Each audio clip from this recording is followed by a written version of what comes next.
Hello everyone. बच्चों, आज की वीडियो में हम करेंगे उपसर्ग। उपसर्ग यानी कि इंग्लिश में इसको बोलते हैं प्रीफिक्स। ठीक है, जो शब्द के शुरू में लगते हैं उनको हम उपसर्ग कहते हैं। उपसर्ग ऐसे शब्दांश हैं यानी कि ऐसे शब्द हैं जो किसी शब्द के पूर्व जुड़कर यानी कि पहले जो वर्ड हमें दिया गया उससे पहले जुड़ते हैं। ठीक है, और जुड़कर उसके अर्थ में परिवर्तन कर देते हैं या उसके अर्थ में कुछ विशेषता ला देते हैं। उस जो वो हमारा शब्द है उसमें कुछ स्पेशलिटी ले आते हैं वो। ठीक है, उसका अर्थ चेंज कर देते हैं। ठीक है, उपसर्ग का अर्थ है किसी शब्द के समीप आकर नया शब्द बनाना। जैसे प्रहार, यहाँ पे हार सिंपल आपको पता है पराजय होती है या फिर माला होती है, लेकिन प्र इसमें हमने जोड़ दिया तो इसका मतलब बना प्रहार। इसका अर्थ बन गया आक्रमण। सिंपल आपको भाषा में बताती हूँ उपसर्ग क्या होता है। ये दो शब्दों का मिलाप है, उप और सर्ग। उप का अर्थ होता है समीप या निकट आकर शब्द को बदल देना, और सर्ग का अर्थ है सृष्टि करना यानी कि बनाना। जैसे अभिमान, अभिमान, प्रचार, प्रचार। उपसर्ग की कुछ विशेषताएं होती हैं। शब्द के अर्थ में नई विशेषता लाना, नंबर 1। ठीक है, जैसे बल, बल मीन्स ताकत, लेकिन हमने इसमें प्र जोड़ के इसको नया शब्द बना दिया प्रबल। ठीक है, ऐसे ही है शासन यानी कि किसी पे शासन करना, और अनुशासन को हमने जोड़ दिया तो ये बन गया अनुशासन यानी कि डिसिप्लिन। पहला हमारा ये हो गया। दूसरा है शब्द के अर्थ को उलट देना यानी कि उसका अर्थ ही बदल देना। जैसे कोई सत्य, सत्य है हमारा सच है, सच्चाई है, लेकिन उसमें मैंने अ लगा दिया तो वो बन गया असत्य यानी कि ये बात झूठी हो गई। ऐसे ही अपयश, अपयश। ठीक है,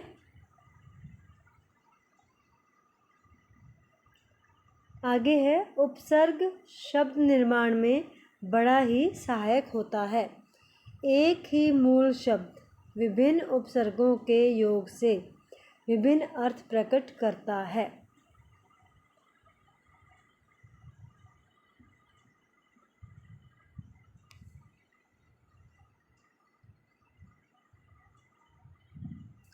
मूल शब्द क्या होता है? मूल शब्द वह होता है जो हमने कोई शब्द लिया है और उसके आगे हमने उपसर्ग लगा दिया। ठीक है, जिस शब्द के आगे हम उपसर्ग लगाते हैं वो मूल शब्द होता है। ठीक है, जैसे हार, मैंने पहला एक शब्द लिया है हार। हार का अर्थ होता है माला जो हम गले में डालते हैं, या फिर इसका अर्थ होता है पराजय। ठीक है, पराजय। लेकिन इस हार के आगे मैंने आ शब्द लगा दिया, उपसर्ग लगा दिया, तो ये बना आहार यानी कि भोजन। जो हम खाना खाते हैं उसको आहार, तो माला की जगह पे इसका अर्थ भोजन बन गया। ऐसे ही अगर मैंने सम उपसर्ग लगा दिया तो इसका मतलब हो गया नाश। वी लगा दिया तो विहार, विहार मीन्स मनोरंजनार्थक यत्र तत्र घूमना यानी कि अपने एंजॉय के लिए यहाँ वहाँ घूमना, उसको हम विहार बोलते हैं। परिहार यानी कि किसी का अनादर या तिरस्कार करना। उपहार यानी कि कोई भेंट या सौगात देना किसी को, जैसे हम किसी के जन्मदिन पे देते हैं उसको हम उपहार बोलते हैं। ठीक है, आगे है हमारा उपसर्ग के 5 भेद होते हैं। संस्कृत के उपसर्ग, हिंदी के उपसर्ग, उर्दू के उपसर्ग,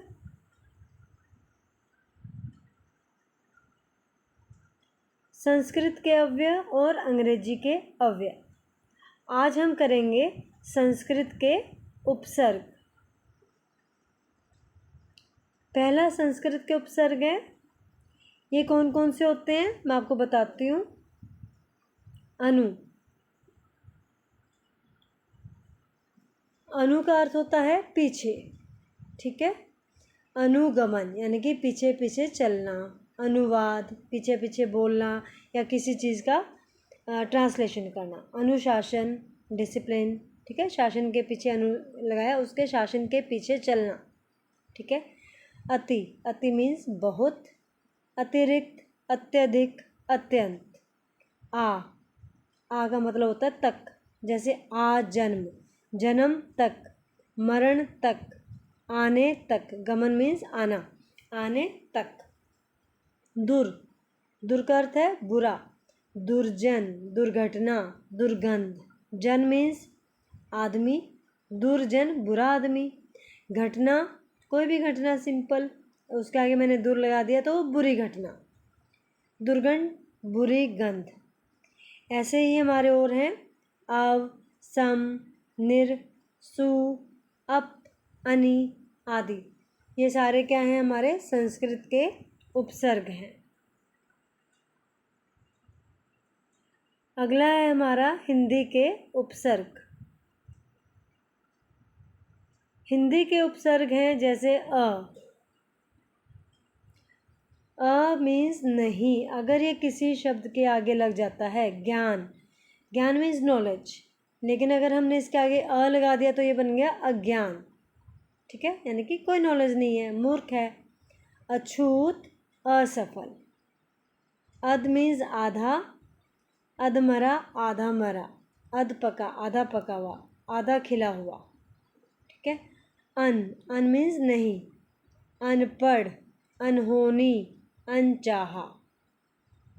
अनपढ़ मीन्स पढ़ा लिखा नहीं है, ठीक है। अनहोनी यानी कि अच्छी होनी नहीं है। अनचाहा ये मैंने चाहा नहीं है, ठीक है।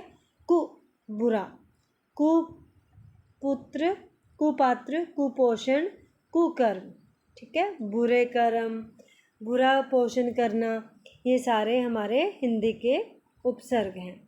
और हमारे हैं नी, बिन, वी, अप, स, निर आदि। आगे हैं हमारे उर्दू के उपसर्ग।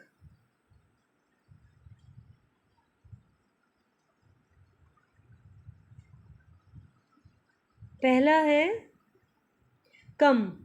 कम का मतलब थोड़ा, जैसे कम अकल, कमज़ोर, कम उम्र। कम अकल मीन्स थोड़ी अकल वाला, कमज़ोर जिसमें जोर कम है, कम उम्र जिसकी उम्र कम है। ना का अर्थ होता है नहीं, नाखुश, ना समझ, ना उम्मीद। जिसको समझ नहीं है वो ना समझ है, जिसको कोई उम्मीद नहीं है ना उम्मीद है, ठीक है। ऐसे ही बे, बे मीन्स बिना, इसका अर्थ होता है बेरहम, बेईमान, बेकसूर। बिना रहम के, बिना ईमान के, बिना किसी कसूर के। खुश अच्छा, खुशहाल, खुश दिल, खुश किस्मत। इसी प्रकार हमारे आगे हैं गैर, ला, बद, हम आदि। नेक्स्ट है हमारा संस्कृत के अव्यय। अब अव्यय क्या होता है? अव्यय वो होते हैं जो शब्द अविकारी होते हैं, जिसमें कोई विकार नहीं आता, लिंग, वचन, कारक आदि के प्रभाव से उनमें कोई विकार नहीं आता, ठीक है। उनको हम अव्यय बोलते हैं। संस्कृत के अव्यय जो जैसे हैं वैसे ही यूज़ होते हैं। जैसे अधि, अधि का मतलब होता है श्रेष्ठ, तो अधिकारी इसका मतलब भी श्रेष्ठ अधिकारी, अधिकार श्रेष्ठ अधिकार, अधिपति। अव बुरा, तो अवनति तो मतलब नीचे जो गति हमारी होती है, अवनति नीचे जाना। अवशेष बचा हुआ शेष, ठीक है। दुस बुरा, दुस्साहस, दुष्परिणाम, दुष्कर्म। सह साथ, सह मीन्स साथ, साथ पढ़ने वाला, जैसे सहपाठी, सहचर, सहदेव। पाठी मीन्स पढ़ने वाला, साथ पढ़ने वाला सहपाठी, साथ रहने वाला सहचर, ठीक है। सहदेव देवों के साथ रहने वाला सहदेव। स्व अपना, स्वदेश, स्वभाव, अपना देश अपना भाव। ये हमारे थे संस्कृत के अव्यय। हमारा अंतिम है अंग्रेजी के अव्यय। जैसे चीफ, चीफ का अर्थ होता है प्रधान, ठीक है। तो चीफ मिनिस्टर यानी कि प्रधान मिनिस्टर, मिनिस्टर, ठीक है। चीफ कमिश्नर, जनरल का अर्थ भी प्रधान होता है। जनरल मैनेजर, जनरल सेक्रेटरी, सब नीचे या अधीन, sub inspector, sub committee, deputy सहायक, डिप्टी डायरेक्टर, डिप्टी कमिश्नर आदि। ठीक है बच्चों, ये हमारे सारे थे उपसर्ग के उदाहरण। अगली वीडियो में मैं आपको प्रत्यय के विषय में बताऊंगी।